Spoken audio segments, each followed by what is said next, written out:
Danielle, first and foremost, congratulations. You're officially a one championship fighter. How does that feel?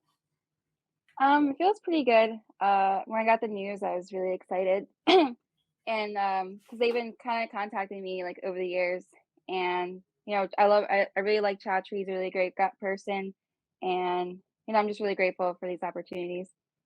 Cool. You mentioned that this has kind of been in the works for a while now. How exactly did this happen? I mean, how long have you been in talks with one championship? It was probably like 2 years ago. Um, yeah, it was like it was kind of like a few years, and I wasn't like thinking of MMA at the time, and I knew they wanted to work with me for MMA, so, I kinda just kept pushing it back until I thought I was ready, and yeah, I mean, I think I don't know, everything kinda just came, and I'm just really, really grateful. Cool. What have you thought about the reception you've gotten from one championship so far? You got a really nice message from Chatri when he announced your signing. Had a lot of nice things to say about you. How do you feel about the warm welcome you've gotten from the people in this organization? It felt really good to see someone that high level and that respect to witness my work. 'Cause, I've been training and competing for 15 years, and it feels like I've completed, not like I'm not really where I want to be, but like I'm getting closer and closer. And the fact that my hard work is, being put on display, and someone like Chatri and others are witnessing that, it really makes me feel like I'm doing the right thing. And, my goal is to be number one in my weight class and just spread women's jujitsu and positivity. We know that you're going to start with kind of some submission grappling with one, and then transition into MMA later. So let's start with the submission grappling side. Any sense of when this might happen? This first match in one championship.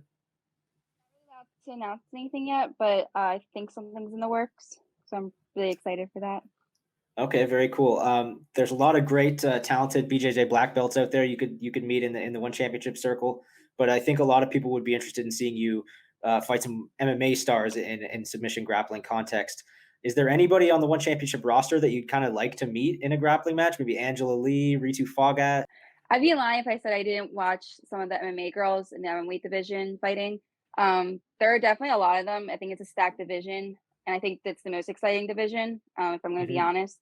And I definitely watch Angela Lee, her opponents. There's other girls they're like up and coming. There's also even one girl that's from the U.S. that fights for one now. I've been watching her. It gets me really excited because like one day I'll probably go against one of those girls. Do you mean Elise Anderson? I think that's her name. The American girl that's over there Um, now. yeah, that's her, yeah. Yeah, yeah, right. Cool. Just in terms of grappling with big MMA stars, you've had grappling matches with Cynthia Calvillo, Roxy Modafferi, Carla Esparza. Does that kind of experience grappling with these big names, is that going to serve you well if you were to grapple with somebody like Angela Lee? I don't really people's big names get to me anymore because, I felt like in the past, um, like just like in the mental aspect, I don't want to freeze up or worry about like what they accomplish, whether it's MMA or jiu-jitsu. And I think it's kind of totally two different sports, but at the same time, you know, I, I try to like put in the work, and I try to do my best when I go out there. And it's all mental at the end of the day. And I think I want to start doing jujitsu first for one, just to get me ready, just to feel the cage and feel like the audience and just be prepared for anything. Um, so yeah, I think it gave me like some knowledge, like just going against bigger names like that and like how they feel. I mean, the UFC girls are really really strong, but also for every UFC girl I went against, I was like 110, 115, 113, and I went against like Cynthia, Carla, Roxanne, and they were like 130, 135. That everyone kind of Hmm. keeps forgetting about. Moving on, I mean, you do want to transition into MMA soon. Obviously, it sounds like it's a little bit of a ways off. You've got some learning to do beforehand, but do you have a rough sense of when that might happen? I'm just going with the flow. Fair enough. But I definitely been working on my striking. I've actually been working on it for like 3 years, like consistently. Actually, like even before the pandemic happened. Um, but yeah, and just still working with my jujitsu because I think it's important, especially for MMA. Definitely, you got to stick with what got you to the dance, as they say, right? Yeah. So Yeah. how are you finding the striking and the wrestling side as you gradually learn these things? How is that coming along? It's definitely different, and you can't pull guard in an MMA fight because you'll just get ground and pound, unfortunately. Hmm. Um, I've been trying to like figure out like how they do the setups. If you when you stand with someone, you have to like set up like your shots before you go for a takedown. Sometimes you just shoot for a takedown, be goon about it. It's kind of like that in the beginning, but I think it's all about.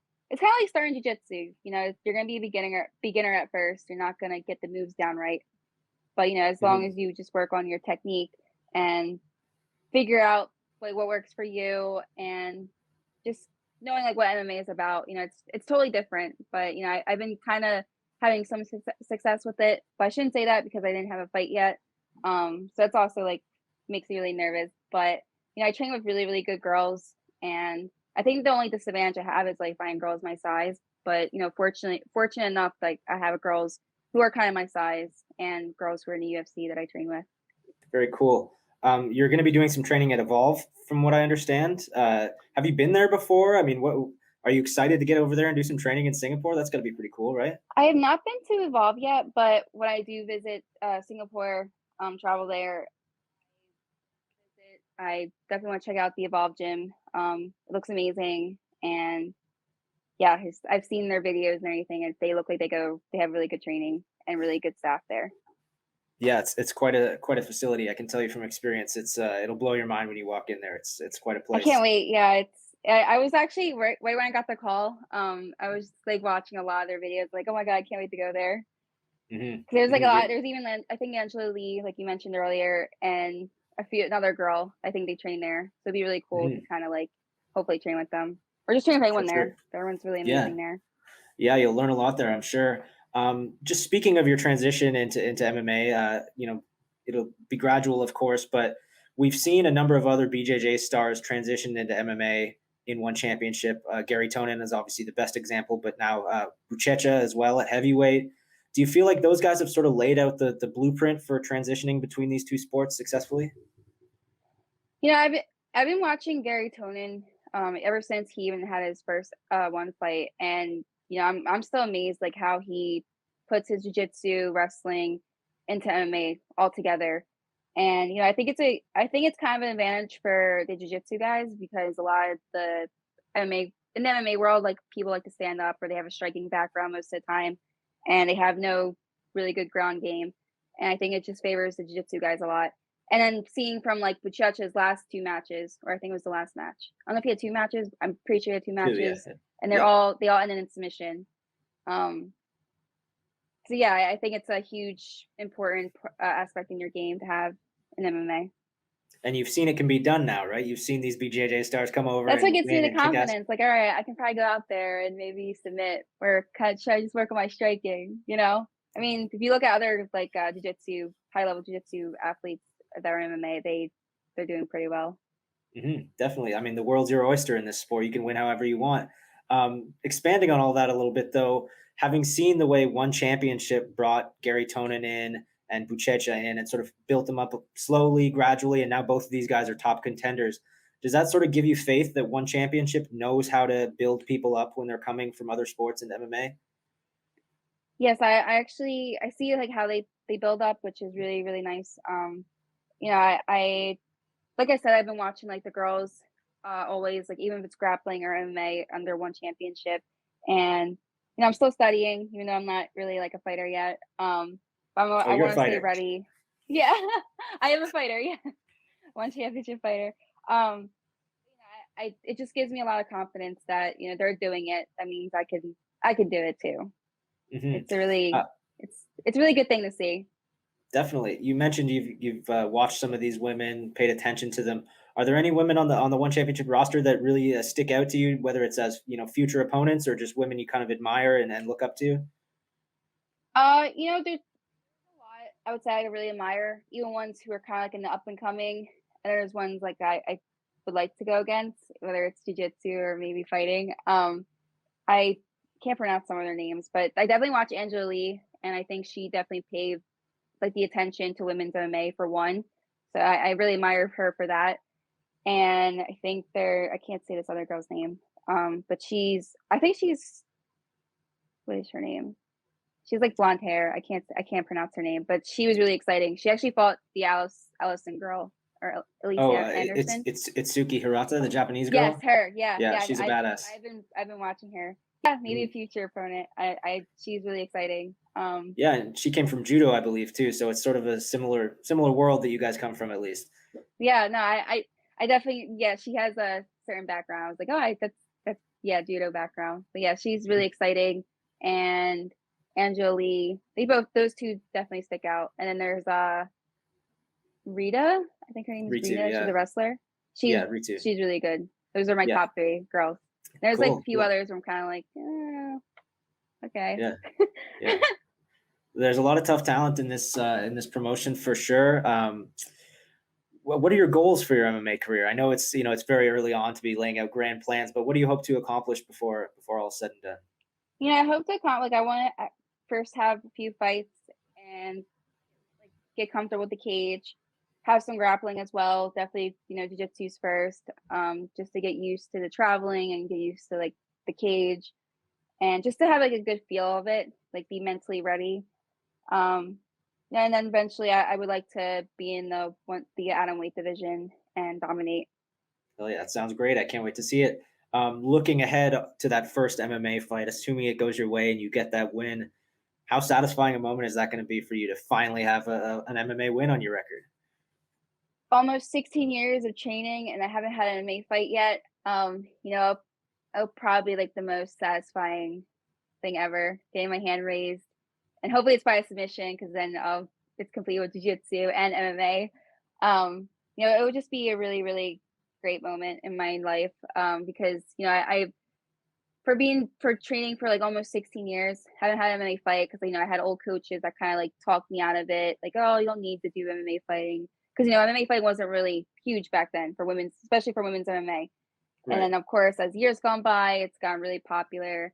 And, it's just one of those things. You don't want to be around people who are kind of like naysayers or negative, or just, they're just taking opportunities out of you, from you. And, I'm just grateful for where I'm at again. And yeah, I just can't wait for that moment to happen. I Hmm. think that's what gets me more hungry. Awesome, awesome. You mentioned that you would love to win your debut fight by submission, and this is something that always interests me when people come over from jujitsu. And I've asked Buchecha about this too. Is it more satisfying for you to win an MMA fight by submission and really like show your skills that you've been working on for your whole life, or to win by knockout and be like, I can do that too?